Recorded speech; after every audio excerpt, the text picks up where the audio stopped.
Hello বন্ধুরা, রাত্রের ডিনারে আছে এই যে রুটি, মানে এটা নান রুটি। দেখতে পাচ্ছেন কত বড় সাইজ। এটা একটা খেলেই পেট ভরে যাবে, নান রুটি। আর আছে হচ্ছে তড়কা, আর আছে হচ্ছে দেখতে পাচ্ছেন পনির, শাহি পনির।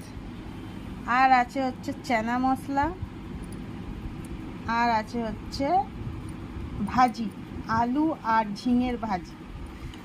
আর আছে অবশ্যই গোলাপ জামুন, আর আছে হচ্ছে আচার আর পেঁয়াজ। এই হচ্ছে আমার আইটেম। কেমন হয়েছে নিশ্চয়ই জানাবেন আপনারা সবাই। চাটনি আছে, আচার আছে, পেঁয়াজ আছে, লঙ্কা আছে। ঠিক আছে, চললাম আমি খেতাম। বাই, সবাই ভালো থাকবেন।